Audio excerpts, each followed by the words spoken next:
Hello friends, রক্তারূপ activity চ্যানেলে আপনাদের সবাইকে স্বাগত। আশা করছি আপনারা সবাই খুব ভালো আছেন। আমি আবারও চলে এসেছি আপনাদের জন্য চিকেন পপকর্নের রেসিপি নিয়ে। আশা করছি আপনাদের সবার খুব ভালো লাগবে। চলুন তাহলে রেসিপিটি শুরু করি। চিকেন পপকর্ন বানানোর জন্য আমি এখানে 300 গ্রাম বোনলেস চিকেন নিয়েছি। এই চিকেনের পিসগুলিকে আমি খুব ভালোভাবে ধুয়ে ছোট ছোট টুকরো করে কেটে নিয়েছি। এখন সবার প্রথমে চিকেনটাকে আমি ম্যারিনেট করব। তার জন্য চিকেনগুলিকে একটি বাটিতে নিয়ে নিলাম। এখন এতে দিয়ে দিচ্ছি স্বাদ অনুসারে নুন, পরিমাণ মতো ব্ল্যাক পেপার, কাশ্মীরি লাল লঙ্কার গুঁড়ো, সামান্য পরিমাণে জিঞ্জার গার্লিক পেস্ট, একটি ডিম, 1 চামচ সয়া সস আর 1 চামচ লেবুর রস। এখন সব উপকরণগুলিকে চিকেনের সাথে ভালোভাবে মিক্স করে নেব। দেখুন সবকিছু মিক্স করা হয়ে গেছে। এখন 1 ঘন্টার জন্য এটাকে আমি ফ্রিজে রেখে দেব। অন্যদিকে কোটিং করার জন্য এখানে আমি নিয়েছি ময়দা, কর্নফ্লাওয়ার আর কর্নফ্লেক্স। কর্নফ্লেক্সগুলিকে আমি গুঁড়ো করে নিয়েছি। এখন একটি বড় বাটির মধ্যে সবগুলিকে একসাথে মিশিয়ে নেব। প্রথমেই নিয়ে নিচ্ছি ময়দা, কর্নফ্লাওয়ার, কর্নফ্লেক্স।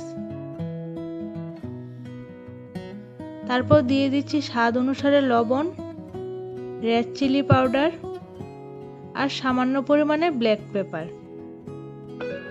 এবার সবকিছুকে একসাথে মিক্স করে নেব। দেখুন কি সুন্দর মিক্স হয়ে গেছে। এখন এটাকে একটা সাইডে রাখছি।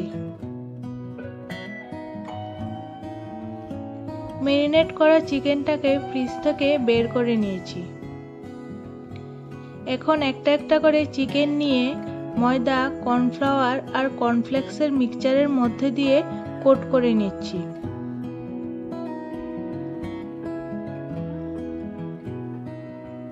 এইভাবে প্রত্যেকটা চিকেনের পিসকে ভালো করে কোট করে নিয়ে আমি একটা প্লেটের মধ্যে তুলে রাখছি।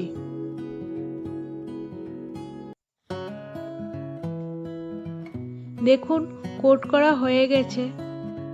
এখন একটি কড়ার মধ্যে ভাজার জন্য দিয়ে দিলাম তেল। তেলটা খুব ভালোভাবে গরম হয়ে গেছে।